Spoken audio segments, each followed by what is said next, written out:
What is going on, guys? I'm so excited for, I don't know if you should call this like a new segment of my channel. I've been writing in my notebook, guys. You know me, my notebook. I want to get more into business talk. So this video will be the first video I will be going over business. It's so weird to say too, because I feel like, I didn't go to everyone, like, if you know me, I never went to college. I don't know how I ended up in the engineering industry as a full-time CAD drafter.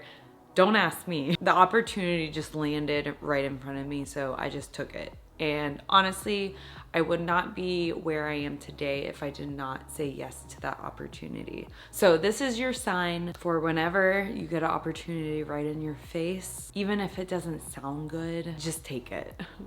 Wait, okay, my phone is blowing up. I'll be right back. Okay, I'm back. Today, we are gonna be making our little tags. I work with a lot of manufacturers for my fitness apparel brand, and one of those manufacturers makes my tags and the little Fitbeeapparel sign on it. Honestly, these are literally everything I could ask for. I love these tags so much. The only problem, I just get this. This is what they look like, and then they end up looking like this on a little tag with a safety pin. These tags are ordered off Amazon, and these safety pins are also ordered off Amazon. So I have to put them together before I actually put them on each item. So I'm running low on like tags that are already made. I figured I could just film myself doing that along with talking about Fitbeeapparel. So I hope this video is interesting. I have no idea what's gonna be said in this video. Let's just start there. I wanted to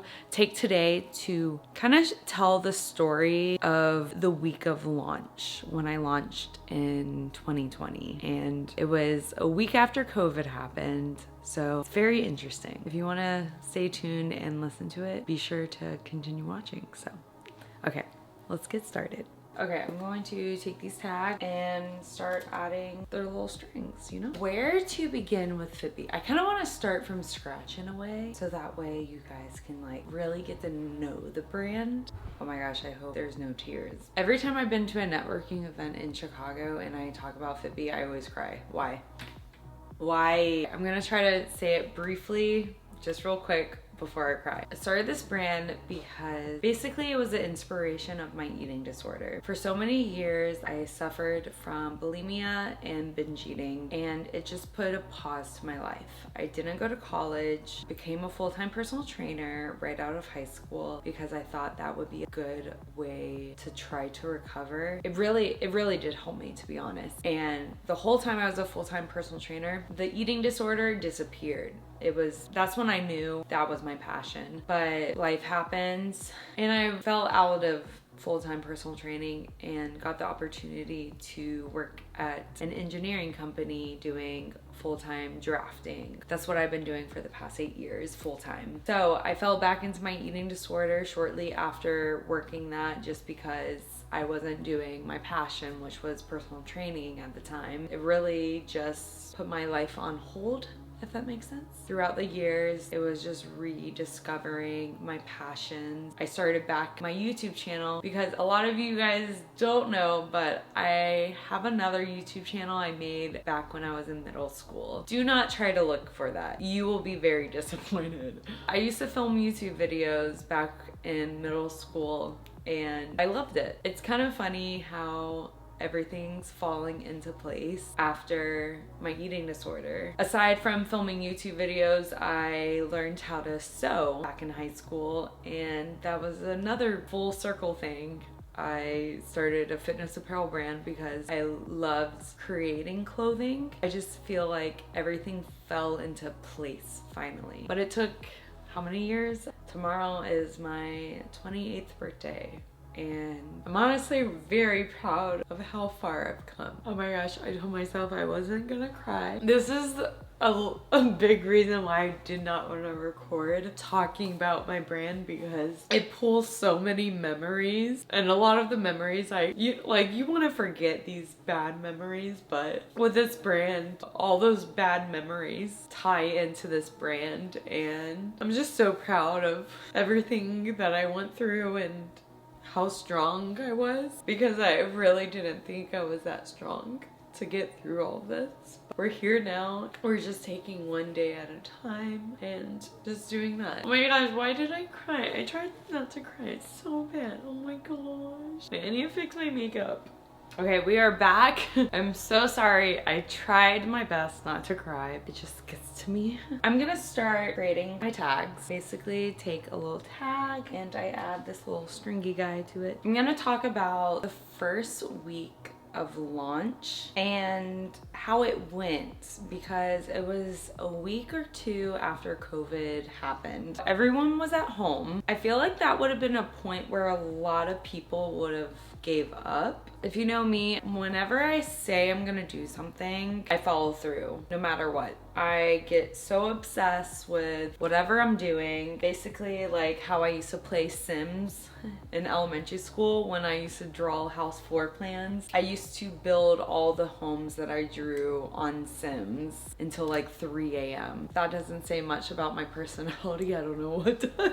So anyways, COVID happened. My first reaction was, well, I'm about to launch this brand. What the heck am I supposed to do? I remember getting a couple messages from people just saying like, I'm so sorry, like I was wanting to support, but I lost my job. And I told them, I completely understand, like please do not buy my things. That is the last thing I want you to do. I do not care about anything right now. I just care for your safety, and I told them, please do not apologize. Whenever you want to order, just order. We'll wait till after everything happened. A lot of people did want to purchase items, so I reached out to everyone who was interested, who lived in my hometown, and I personally bagged all their orders and put them in cute little black bags with tissue paper. I drove around Jacksonville, Florida. I remember because my best friend Deja, she came with me, and we drove to everyone's house because we knew everyone was home. We dropped off everyone's orders at like the beginning of their driveways. Thinking like doing that, you don't really think too much of it. I mean, the one thing I really needed was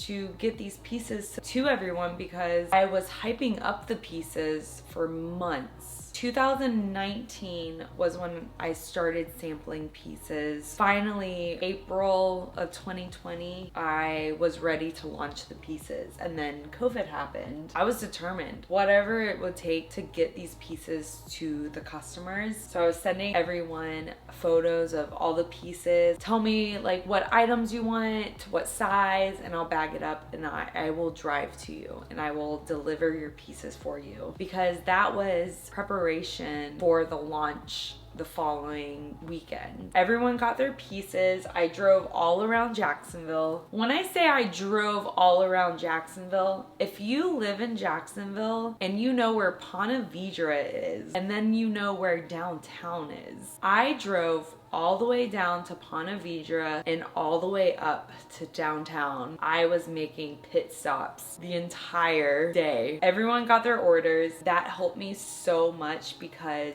they started posting about Fitbeeapparel up until the launch day, which was that following Saturday. I believe we launched April 11th. If I remember, I have the worst memory, but I'm pretty sure we launched April 11th. But I want to say, dropping off all those orders, I made a little over $2,000 that day that I dropped off everyone's orders. And then when launch day happened, I made a little over $4 grand. So the first month that Fitbee launched, I made over $6,000. And I was so shocked of that number, but every dollar from those sales went right back into ordering new pieces, prepping for a new launch, all of that. Ever since that has always been my mindset with doing these launches. All the orders that are placed, that money goes right back into the business. That's one thing that I'm grateful for having a full-time job, is because my full-time job provides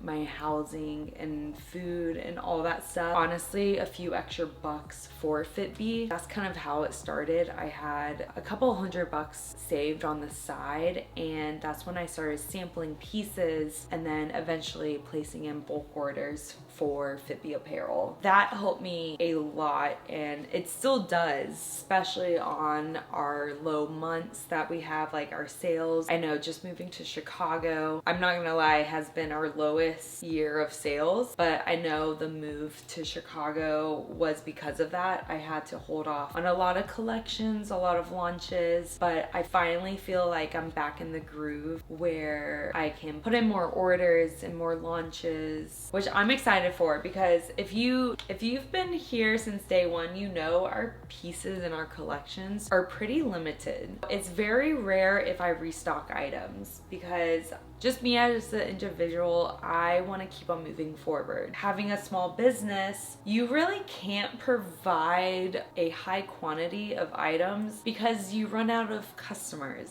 if that makes sense. All of the launches that I do, it's because I have like a certain amount of returning customers. I really strive for providing new pieces because that's an exciting part as well. Like having an apparel brand, you really look forward to bringing new pieces and finding better quality items you want to share with your audience. So it's really hard when people message me saying, when are these items gonna restock? And I honestly, a lot of things won't be restocked. Maybe in the future, but right now, the best strategy for my brand is launching new pieces. It's hard when a lot of people miss out on these launches, especially if they're like new customers too, like they weren't there for the initial launch. I can't do that, and it sucks so bad, but I wish like I was bigger that I could afford to do that, but I can't. So that's one sad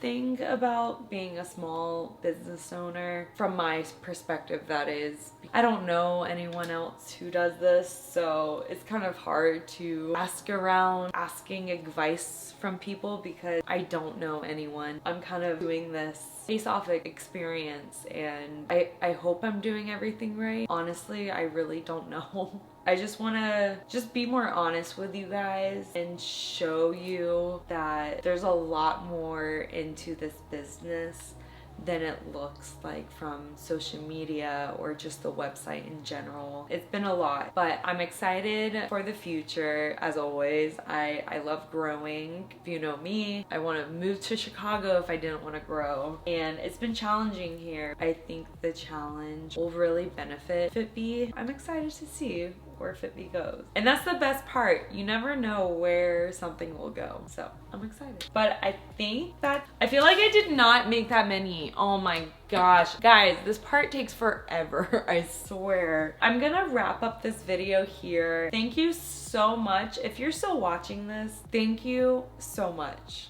From the bottom of my heart, everyone who has been supporting me in this brand, I could not thank enough, because without you, this brand wouldn't exist. Please don't cry, please don't cry. On that note, I'm gonna wrap up today's video, and if you have any questions or suggestions of future business video ideas, please leave them in the comments below.